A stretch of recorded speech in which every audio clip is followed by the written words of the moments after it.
All right. So, Doug, we want to talk about the State of the Union.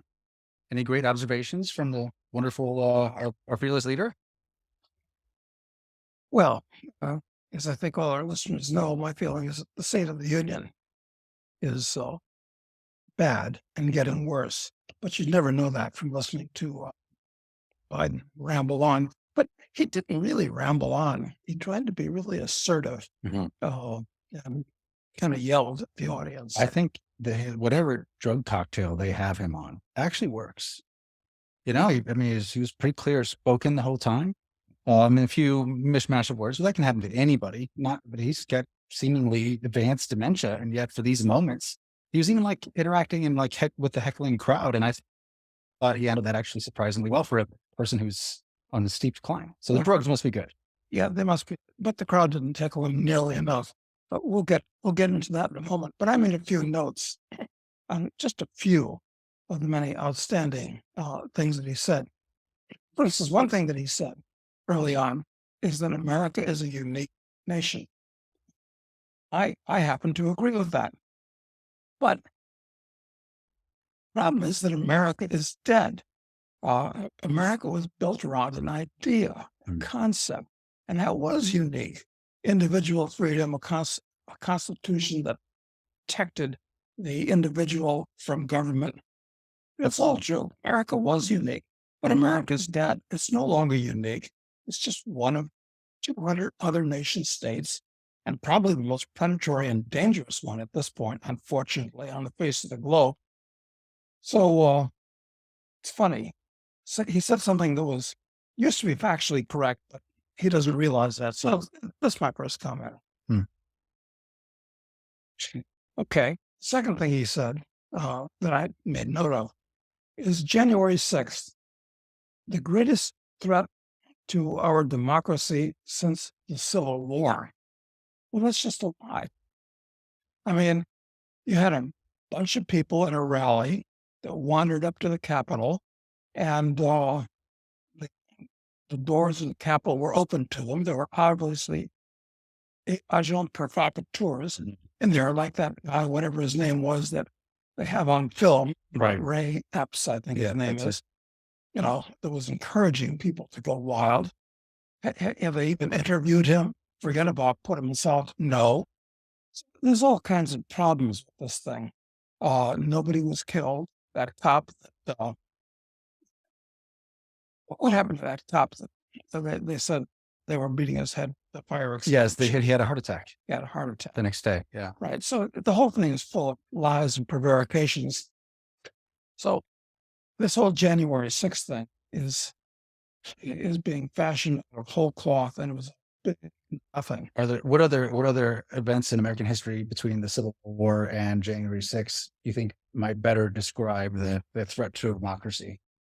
Uh, What about the assassination of Kennedy? That's that's a thought. yeah. That's a thought. And well, there was the assassination. I don't know if it was important or not. The assassination of James Garfield Mm. and the attempted assassination of Franklin Roosevelt. And I'm missing some others because for a while we had an assassination every 20 years. Yeah, there was. Hmm. Who am I missing? It's, well, it's kind of like thinking of assassinations of Roman emperors. It's ancient history in a way, and doesn't matter. But then, one thing that I can't let this pass is when anybody refers to the unpleasantness of 1861 to 65 as the Civil War, that's what it's called. Yes, I know. But it wasn't a civil war. It shouldn't be called a civil war. A civil war is a war where two or more groups are fighting for control of the same government and the same geographical area. That it wasn't a civil war, it was a war of secession, which is very different. In other words, it was very much like the American Revolutionary War, where decided to part company, and it could have been done peaceably. But anyway, that's a whole separate thing that we'll talk about some other time. Um, Third thing I got is Biden said COVID didn't shut down. Bus- let's see. Oh, excuse me. Reading my own notes. COVID shut down business, closed our schools, and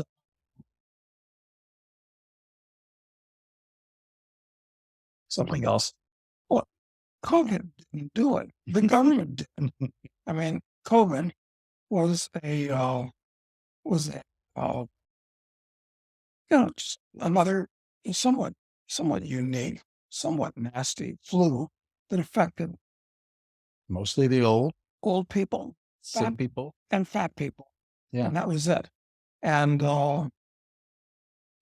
it should it was no worse than the Hong Kong flu, the Asian flu, bird flu, swine flu. Remember all these different flus in the past, and they didn't turn into national and worldwide hysterias, and they didn't necessitate the emergency creation of what's turning out to be a very, very dangerous vaccine. And we haven't heard the last of that yet. So anyway, It's interesting though how like the last two things you mentioned are all basically about narrative control, you know? The idea of the January 6th, he referred to that as the big lie, and the big lie, you know, and that big lie led to then that attacker who went into Pelosi's house uttering the same phrases that the people on January 6th uttered, he said. did he? Yeah. I'm forgetting. He did mention the Pelosi. Oh yeah, he had Pelosi stand up and like we get a round of applause. He's such a tough guy. He Yeah, still did okay with it's too bad corn pop couldn't. it. So it was But this whole Pelosi thing, everything starting with Paul smashing into another car, the passenger. We don't know who it is, yeah. and we don't know who the other car is. We don't know anything about it, and it's all covered up because Paul Pelosi's who he is. And then this guy comes camping in a tent Yeah. in San Francisco.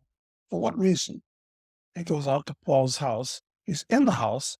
And then when the cops arrive, there's a video of him grabbing a hammer and trying to hit Paul on the head. He hit him. They show him in the video. Oh, he did. Yeah. Yeah. So- It's kind of nasty. But we don't know anything about this other than a few details around the edges. Mhm. It's great to be a high. But it's part of the narrative around January 6th. That's the thing. That's right. It's all lies. And he made repeated references to our democracy. And okay, I've got problems with democracy as a method of running a country. Certainly, a country with 330 million people, it's not a democracy. I mean, entirely apart from the fact that we don't really know who won the last election or numerous other elections. I mean, it's like democracy is a substitute for God, people that don't have religion. In fact, at the very end, he made something talking about democracy, holding it up as this high thing. And he says something along the lines of, through democracy, all things are possible. Without democracy, nothing's possible. Yeah, that's a good point. You know, that's God. That's what you'd say about God. But most democracy is just of deciding who pulls the strings and who the rulers of the country are. And actually, I've often said democracy is just mob rule dressed up in a coat and tie.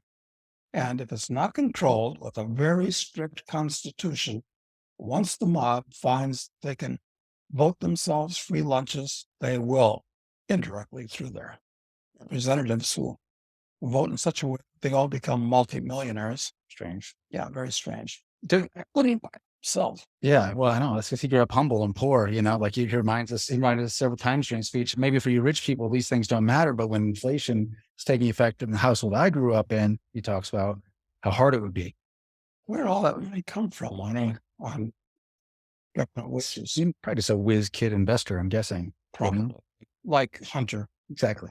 What thing I read a statistic the other day. I just wonder if this is true, if you can recall, or if you knew at all, that in 1910, something like only 3% of the American population was eligible to vote.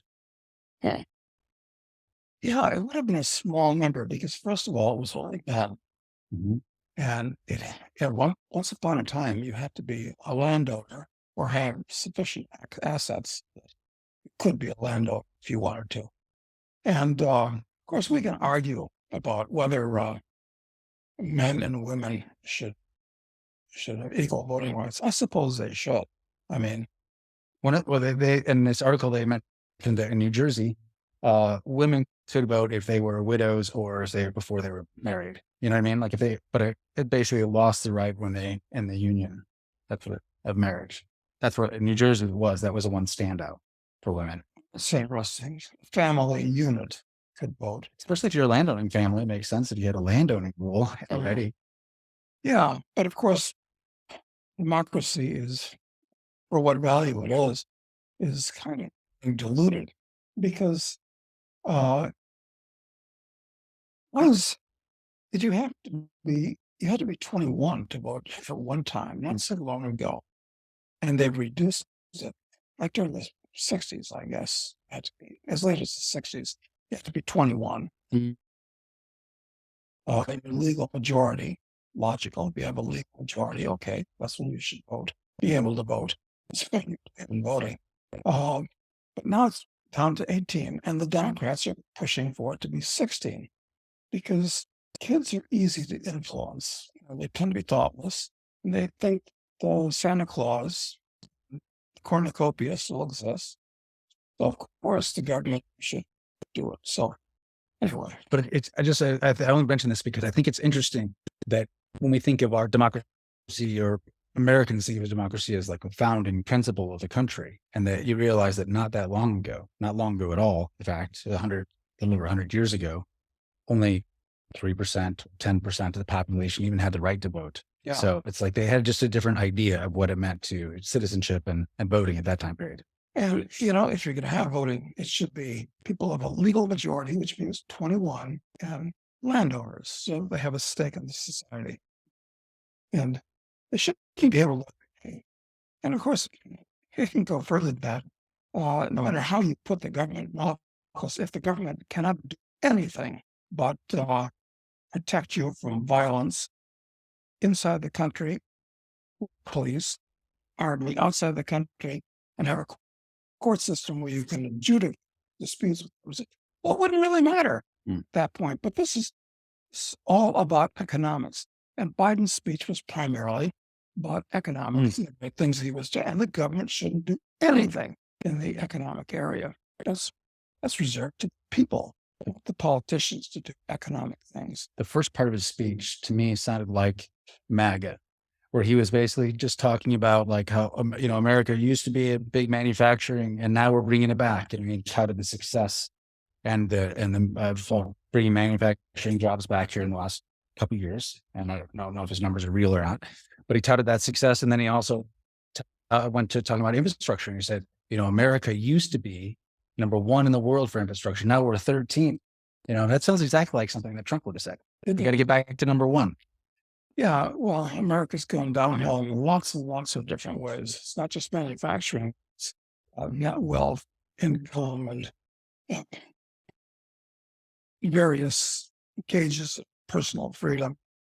A lot of it's changed. And that kind of relates to the next thing I have a note about him saying, is he bragged that they passed 300 new laws while he was in office. So what is that? It's almost like a new law every working day. But it's like that's an accomplishment. But every law tells you what you can't do or what you must do. It's one or the other. So every law necessarily restricts your freedom, and it has to be enforced, which costs money. And it usually results in the creation of some agency, bureau, or whatnot to monitor it. Mm-hmm. So I would have been much more impressed if he'd said that they sunsetted 300 old laws, passing 300 new ones to have to navigate. Yeah. Everything. Imagine if laws could only, he talked about the assault weapons ban, pushing for that again. I don't know if you're going to talk about this, but he, talked about the fact that he led the effort to ban assault weapons in 1994. And luckily that law was built with the sunset. And it seems like and so it did just expire. It just, and so then people got that right back. If more laws were structured that way, and it would take the affirmation to keep it in place, then we'd be way better off. Yes, assuming you're going to be passing laws at all, Which things like that, they should all come with a sunset clause. So they have to be looked at again after 3 years, 5 years, whatever it might be.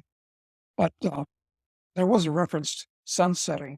He made a reference to sunsetting Social Security and Medicare and other entitlements.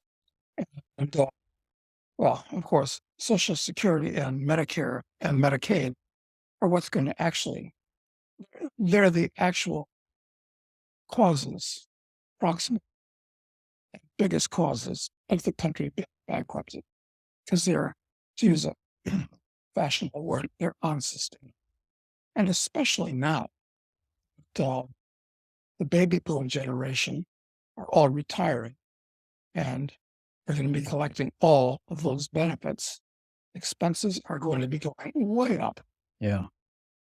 And his argument was that some Republicans who were, who wanted to sunset it, and though amazingly, all the Republicans there are like, no, we're not doing that at all. You're a liar. And it's like, I wish one of them would say, yeah, I think we should consider this. Further proof the Republican Party stands for absolutely nothing. Yeah. Except, the Democrats, good-hearted people. They're our friends, but they're going too far and too fast. Yeah. In this direction. But yeah, you're quite correct in the fact that they all cried out against it. Well, you can't break the rice bowl, the average people, because if the rice bowl's full of rice it's been stolen from other people. Yeah. Which kind of leads to the next thing I got here. It's that he said, well, as you mentioned, Republicans want to cut back Social Security and Medicaid. Okay, we got that. But then he said, and this came out of nowhere and it made no sense to me at all. He says, and I've cut the deficit by $1.7 trillion. Well, and then he said, look it up. But look at it where? Because it's just a total fabrication. How when you're running an annual deficit, which they are, $1 to $2 trillion now, how could he say he cut it by 1.7 trillion? And perhaps because the average American is innumerate and doesn't know what all these numbers mean. Why would he say something like that and get away with it? Well, why would he say that about January 6th and democracy? It's the same thing. I guess if you say something and you put it out there in the ether, a certain number of people will believe it. It seems to me the majority, Doug, unfortunately. I think you're right. Well, if that wasn't true, I mean, even with ponying up votes and so forth, which I believe actually happened last election, the fact is more or less half the country voted for these Jacobins and what they stand for. Yep. So it's kind of game over, frankly. And the next thing, he says he wants to lower drug prices. But wait a minute, does he run a pharmaceutical company? Does he know how to create, manufacture drugs? Not that I'm a fan of big pharma. I mean, cat's out of that bag. Yes. Pfizer and Moderna. But how can the government lower drug prices? I mean, perhaps abolishing the FDA, Federal Death Agency, which kills more people in the typical year than the Defense Department does in the typical decade, because it costs anywhere from $1 billion to several $1 billion, and often up to 10 years to have a new drug approved. And whether that's making things safer or not, I don't think so. That's up to scientists and your doctor to decide whether you want to take a chance on some new drug. Not an agency that, lots of people can die in 10 years, and spending billions of dollars to have to test many times unnecessarily because they have protocols that have. So anyway, how's he going to reduce drug prices without abolishing the FDA? The only thing he said, I think, was that I think what Trump tried to do too, which make it so that Medicare could negotiate with the drug companies, which before they just didn't, apparently. There was no negotiation. Like the VA would negotiate, but Medicare was just whatever the list price was. Yeah, it must have. It's so complex. It's like, how many doses of Pfizer's uh, so-called vaccine were purchased by the U.S. government? I I don't know. Is that negotiating? Or how about the way that, I mean, it's just the way that we learned through this whole COVID stuff, the way that a lot of the drug research actually occurs. I didn't know, but like that, Fauci's group would basically give grants for people to, pursue certain ends. And then if they found something that was commercially available, then that company now owns the IP to it, even though it was funded by taxpayers. And the scientists on the staff of Fauci's staff actually earn a royalty. So there's lots of ways to take it back from the drug companies if you wanted to, but they don't. Also, it's all very corrupt, and more money should be spent on drugs. It's something that investors should put money into. Not the government doing whatever they. Anyway, forget about lowering drug prices. Next, this is a good one. He went into fentanyl distribution for a while. This is amazing. I guess fentanyl has become the drug of the moment. Yeah. They say that something like 70,000 Americans die from fentanyl overdose a year. And it appears that those people are mostly, I've heard this, but this is all anecdotal, most of what you hear about these things anyway. They're middle to lower class, white, middle-aged Americans. Is that the impression you get? Yeah. Yeah. And they get like opiate, they get addicted to maybe painkillers or something like that. And then they kind of cut people off really hard from them out. And so then they start going in the street looking for something to meet their opiate addiction. And then some people, would do heroin, and then the fentanyl became the biggest thing ever because it's so cheap, I guess. I've never taken fentanyl, but apparently it's an opiate, an opiate clone that's a painkiller and kind of makes you high. And I guess like opium, it gives you a warm and happy feeling. Also, that must be why people take it. But anyway, that's not the point. The point is this. In the past, the drug du jour was alcohol, and we had prohibition to eliminate alcohol, demon run. And for 10 years, more than 12 years, I think, we had prohibition, which basically financed the creation of the mafia, which probably wouldn't have existed if it wasn't for the prohibition against alcohol. And then after that was legalized again, alcohol was not. These things are always a problem. People take drugs, alcohol, because they're unhappy with their lives and they want to disguise reality or whatever. But it's none of the government's business or anybody else's business, as far as I can tell. And of course, alcohol, making it illegal, just made it worse. All kinds of different points of view. And the same is true. Then heroin became the drug of the month. And then after that, cocaine became the drug of the month. And then after cocaine was crack, and then Meth. So all of these things, that they're illegal, means that you can't, if you have a problem, Sigmund Freud did, for instance, you can't just go down to the local drugstore and buy what you need to feel better. Whether that's good for your health or bad for your health, it's nobody's business but your own. But the fact is that all these things being illegal means that if you want to get them, it's going to cost a lot more, which means that there are people that committing crimes, brewing these things of questionable quality, and usually making huge profits.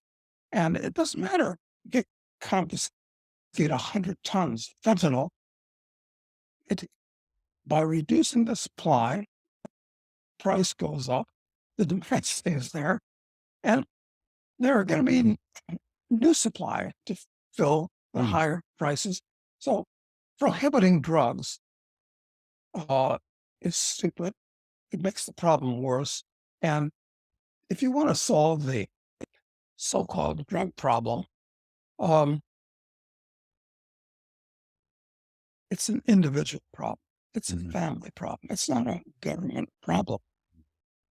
Yeah. I read this book about the Nazis and their drug use.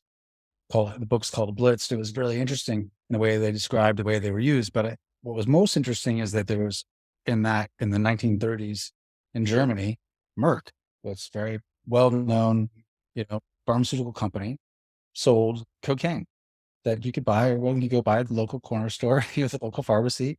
Didn't have to have a prescription for it. It was there, and heroin was there, or morphine or something.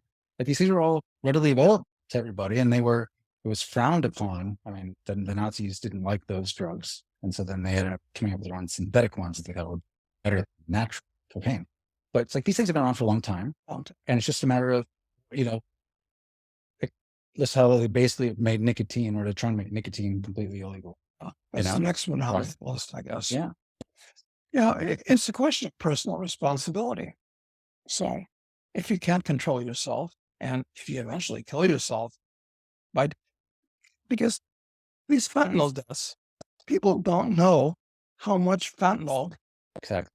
to take. So they take too much and they kill themselves. If it was something that you could ask your pharmacist about, tell you now, you take one little pill, you're going to feel the way you want a pill. You take 10 little pills, you're going to kill you. Wait. And, frankly, if somebody wants to kill themselves, that's their business. I'm sorry that their life has gone badly, but this is destroying society. What's destroying society is not fentanyl or fentanyl distribution. It's the government's making these things illegal. And putting hundreds of thousands, millions of people in jail, both for taking these various drugs and selling these various drugs. So, well, that's the problem. Yeah, well, no doubt. One of the things he talked about that stood out to me was he's talking about because apparently the debt ceiling has been hit, and so the debt ceiling needs to be raised. And so he brings up, he's like, during my predecessors, 4 years in office, the deficit increased by 25%. So 25% of all the debt the U.S. has, Trump brought in. I guess that's true. Yeah, so it's a huge number. And he said, and he went to Congress to have the debt ceiling raised 3 times, and Congress rightly approved it. Right.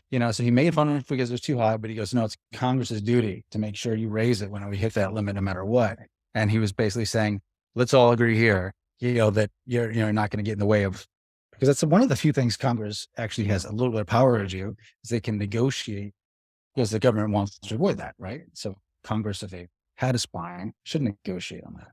Well, of course, if they don't raise the debt ceiling, they can't roll over their huge debt and can't pay the interest on the debt, which is interest alone, since interest rates are going back up. As that is, it's closing in on $1 trillion interest alone. So, and that's low interest. That's cheap interest. They like to have finance debt. It is. It's still negative interest at this point. So, what's to be done about this? Look, if you really wanted to straighten this country out, I've actually seen in the past, there's 7 radical things that should be done to set the country up, have it fly right. And I'll give you a shocking one. This shocks most people most. I would default on the debt. How can you default on the debt? Well, it would punish people that have been financing the U.S. government and its profligacy. That's one thing. It would keep future generations of Americans from turning into indentured servants to pay off the debt. And it would make it impossible for the U.S. government to take new debt. Yeah, exactly. So I kind of like the idea of punishing people that own all that debt. Mostly big institutions, banks would fail, insurance companies would fail. Right, all true. But all the real wealth in the world will still be here, or most of it. And I think, I don't know if you saw this chart. It was put out by the Fed 2 weeks ago, and it showed this inflection point about the deficit, and that basically we're at a stage now where it was they predicted this hockey stick growth of debt over the next 30 years, and so it basically says we've given up. Like there's no hope. Like it's just gonna get worse and worse and worse. So basically, that all future generations of Americans are going to be, resigned to debt servitude of some form or another. So someone's got to free them of it. Well, you're right. And not only that, they're digging the hole deeper and corrupting Americans by giving them more free shit, adding to the debt. So I think we really have reached the end of the line. I mean, I remember when I first became cognizant of economics and finance back in the late 60s. And even then, people were talking about, wow, the way the debt's growing, it's going to wind up with either a runaway inflation or a catastrophic collapse. And people have been arguing about what the ultimate consequence of this is going to be. Now, for 60 years, 50, 60 years. This is the inflation deflation argument. Exactly. But we've actually reached the end of the road, I think, at this point. Because they've shot all the arrows in their quiver. Zero interest rates, negative interest rates, massive creation of new money. They call it quantitative easing. Yeah. So I guess the next step is going to be the central bank digital currencies. But how would that move over without, unless there's a wiping of the debt away of some kind? How could it resolve this problem of the debt burden? I don't think it can at all. It's just going to make it easier for the government to control where the money goes. To basically accumulate more of the real assets. Yeah, exactly. And this is what modern monetary theory is about too, which is actually a ridiculous theory they don't talk about. It's what they're doing, where the government can create all the money it wants and shovel it out into society at the top and take the money they create out at the bottom by evilly designed taxes to extract it. Yes, just tending to a garden. Exactly. That's right. So anyway, that's all crazy. And part of this, of course, is they already have a 1% tax on stock buybacks, which of course is just another tax on the capital markets, and Wants to triple it. quadruple it Quadruple, okay. to 4%, which means more money goes into the treasury and out of the productive area of the economy. Can't help the stock market because stock buybacks are massive. They're massive. And in many ways, it's a better way to return capital to shareholders by elevating the stock price than by paying a dividend. Because of taxes. Yeah. Because the taxes were gone, then they wouldn't do this. So they're kind of pushed into this behavior anyway in order to create more shareholder value given the tax regime. Yes. Yeah. Anyway, it's and related to that is he made the usual envy-driven comment about it's about time the rich started paying the taxes. Well, and specifically, he compared that with these. I believe he compared this with these. What do you call them? These penalties that poor people have to pay for like transferring to a new cell phone company, or like a late fee for this. For like he's talking about all these. He had this name for him. I can't remember. But these penalties, and he went through and how he was going to stop them all. All these little nitpicky little fees that are throughout their credit card late. Instead of being $30, it'd be limited to $8, like stuff like that. Fighting for the average man. It's pretty obvious the government really want to nationalize the banks, credit card companies. Yes. Streamline it. Yeah, streamline it, right. What do we need all these companies, all that out there? The government can, when CBDCs come in, they're argument and lobby. Yeah, well, it will. So overall, how do you think you did? Disastrous. And, you got a tired, senile old guy telling lies. And the shameful thing is that the Republicans, who were, basically just nitpicks and dogs, they should have been catcalling almost the entire time. Mm-hmm. But they weren't. So, because they're all part of the same club. They really are. And as George Carlin said, you ain't entered. Yeah. And again, there's even the opposition to any of his ideas is all around the edges, as always. There's not many ways saying there, yes, we should seriously consider sunsetting some of these Social Security and Medicare things. Some of them. And nobody talks about actual basic principles. They just talk about, well, we can make the government more efficient, or if we do this, we can get more money to the government. Oh, Or moralizing in some way. yeah. A lot of moralizing, taking care of the disadvantaged people. Yeah. Anyway, I can't wait to hear what he has to say if he's still in office. Next, It seemed like this was more of a campaign speech, honestly, than anything I've heard from him recently. how can they possibly run this guy? It's amazing.